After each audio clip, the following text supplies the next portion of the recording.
Network دیکھ رہے ہیں۔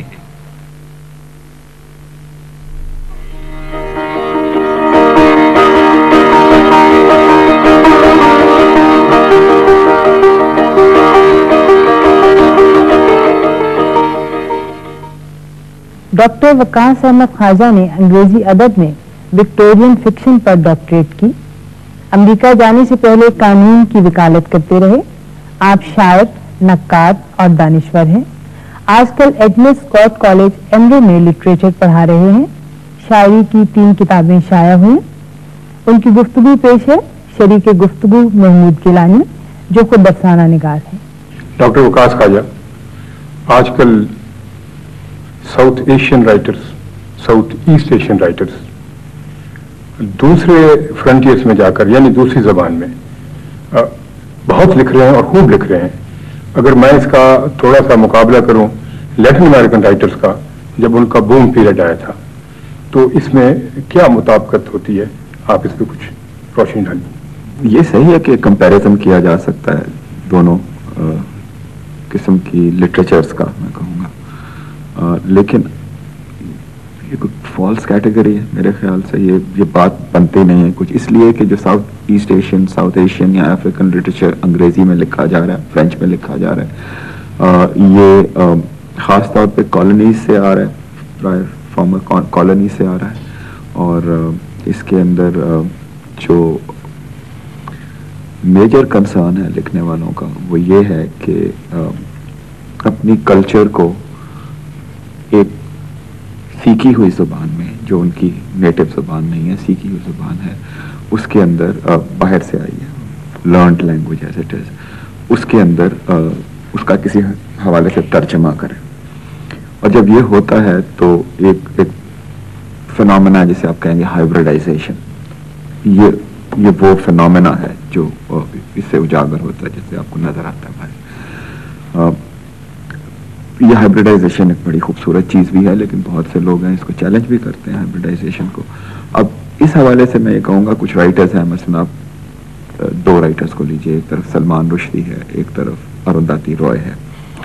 تو سلمان رشدی وہ رائٹرز، ان رائٹرز کو ریپرزینٹ کرے گا جو رائٹرز شاید سیلف لودنگ کرتے ہیں، اپنے آپ کو ہیٹ کرتے ہیں، اپنے کلچر کو ہیٹ کرتے ہیں، اور وہ ساری چیز باہر انگریزی زبان میں، جو ایسی زبان ہے جس کا ایڈیم ایسے ڈیولپ ہوا ہے جو کہ انڈیجنس زبانوں کی ریدمز کے اوپر بیس کیا گیا ہے، اس میں یہ سارا کچھ ایکسپریس کرتے ہیں، بیان کرتے ہیں۔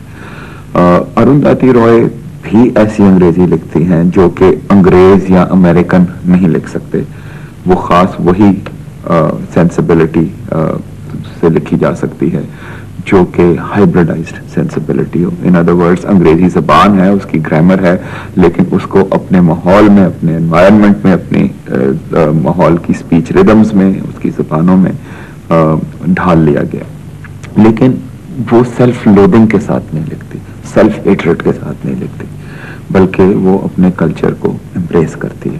یہ ایک نیٹ سی کیٹیگری لگتی ہے، اس لیے یہ کیٹیگری خود بھی فالس کیٹیگری ہے، لیکن ایک سمجھنے کے لیے پوسٹ کلونیل فنومینا کو یہ 2 ایکسٹریم کیسز ضروری ہیں۔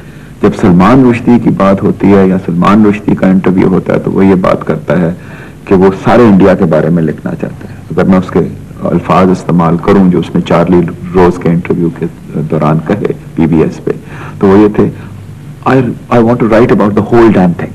اچھا، یہ جو whole damn thing ہے، جس کو انڈیا کہیں یا لوکل کلچر کہیں یا جو مرضی کہیں، فارملی کالونائزڈ کلچر کہیں، جب آپ ایسے الفاظ کے بارے میں استعمال کرتے ہیں تو ظاہر ہے پیجوریٹو الفاظ ہیں، نیگیٹو ہیں، کریٹیکل ہیں، ہاں، اس میں بے تحاشا یہ انڈر کرنٹ ہے اس چیز کا کہ یہ پسند نہیں ہے ہم، ٹھیک، اس کو ہم، اور اس کو پھر آپ جنرلائز کر رہے ہیں، ہول ڈیم تھنگ، ساری چیز ایسے سویپنگ سی اسٹیٹمنٹ آپ نے دے دی۔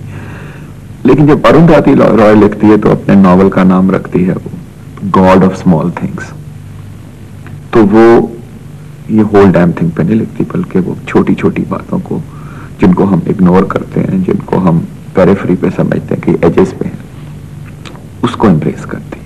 1400 صفحے کا سوٹیبل بوائے جو اس نے لکھا، اب ظاہر ہے کہ وہاں کے لوگوں نے اس کو رسپانس تھی اور اس کا بھی ریکارڈ ہے کہ اتنا بکا گیا یہ۔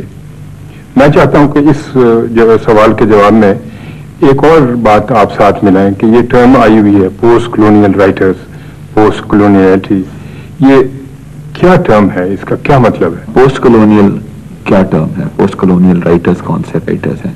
یہ پوسٹ کلونیل کنڈیشن شروع کب سے ہوتی ہے؟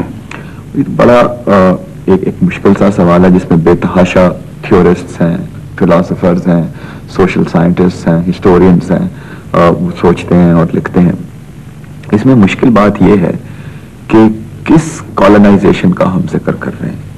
انگریز کا انڈیا میں آنا یا انگریز کا افریقہ میں جانا، یورپین ممالک کا باہر جانا، افریقہ میں، انڈیا میں، آسٹریلیا میں، نیوزی لینڈ میں، کینیڈا میں، یہ صرف واحد موومنٹ نہیں ہے پوسٹ اس کی کالونائزیشن کی، امپیریلزم کی، بلکہ اس سے پہلے بھی موومنٹس ہوئی ہیں جہاں کلچرز یا سوسائٹیز یا سویلائزیشنز ہیں اپنے ماخذ سے نکل کے اور دنیا کے ممالک میں اسپریڈ آؤٹ ہوئی ہیں اور انہوں نے لوگوں کو کالونائز کیا ہے، وہاں انہیں اپنی زبان دی ہے، اپنے لاز دیے ہیں، اپنا کلچر دیا ہے۔ انگلینڈ خود بذات خود جو ہے وہ کوئی اوریجنلی پیور کلچر نہیں، اس کے اوپر بے تحاشا انفلوئنس ہے رومن کلچر کا اور رومن لاز کا، رومن لٹریچر کا، رومن تھاٹ کا، وہ سارا سسٹم، اور ان کی وہ کالونی تھی، رومنز کی کالونی تھی۔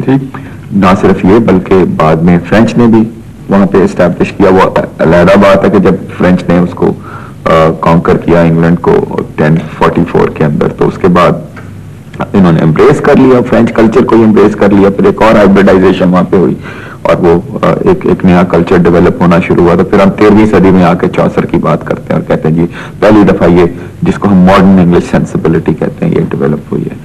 اب یہ کیونکہ پرانی باتیں ہیں اس لیے اکثر یہ ہوتا ہے کہ ہم لوگ بھول جاتے ہیں، طالب علم جو ہیں لٹریچر کے بھول جاتے ہیں کہ یہ ایک پروسیس جو ہے یہ 1000 سال پہ یا 1200 سال پہ یا 500 سال پہ اسپریڈ آؤٹ تھا۔ اب ہم دیکھتے ہیں کہ انگریز کو یا یورپین پاورز کو فارمر کالونی سے باہر نکلے 50 سال ہوئے ہیں یا 20 سال ہوئے ہیں اور ہم یہ سارا انتشار دیکھتے ہیں، کیوس دیکھتے ہیں، یہ اکنامک ڈسپیرٹی دیکھتے ہیں اور ہم کہتے ہیں کہ یہ تو ساری کلچرز تباہ ہو گئی، یہ تو سارا کچھ ڈسٹروائے ہو گیا۔ لیکن اس ساری چیز میں سے ہی کچھ نہ کچھ نکل رہا ہے۔ تو یہ جو پروسیس ہے، چاہے اس پہ 1000 سال لگیں یا 50 سال لگیں یا 500 سال لگیں، جس سے کہ امپیریل کلچر جو ہے اس کا جو انفلوئنس ہے باہر کی پاپولیشنز کے اوپر وہ اسیمولیٹ ہوتا ہے، وہ ڈیولپ ہوتا ہے اور کوئی نئی شکل نکلتی ہے اس میں سے، اس کو آپ پوسٹ کلونیل موومنٹ یا پروسیس کہہ سکتے ہیں۔ اب آپ یہ دیکھیں کہ میں پوسٹ کلونیل موومنٹ یا پروسیس کہہ رہا ہوں یہاں پہ، ٹھیک؟ تو اس کا یہ مطلب ہے کہ اگر پوسٹ کلونیل کو آپ ایسا لیبل سمجھیں جو کہ ایک سیٹ چیز کو ڈیفائن کرتا ہے تو وہ نہیں کرتا، وہ ایک پروسیس ہے۔ اور دوسری بات یہ on going process, obviously process کا مطلب یہ ہے، لیکن اس کے علاوہ یہ کہ وہ across various eras of history, various time frames of history spread out ہے۔ اچھا، اس جو موومنٹ یا پروسیس جو آپ کہہ رہے ہیں اس میں جو بڑے لکھاری ہیں ان کا کچھ ذکر کریں آپ۔ ہاں، بے شمار لوگوں نے اس کے اوپر کام کیا۔ انٹرسٹنگ بات یہ کہ یہ ایرا کس طرح کب سے شروع ہوتا ہے۔ ظاہر ہے کہ جو کام امپیریل دور کے دوران کیا گیا ہے وہ پوسٹ امپیریل تو ہو نہیں سکتا، ٹھیک؟ یقیناً امپیریل حکومت کے دوران بھی لوگ کرٹیکلی لکھ رہے تھے،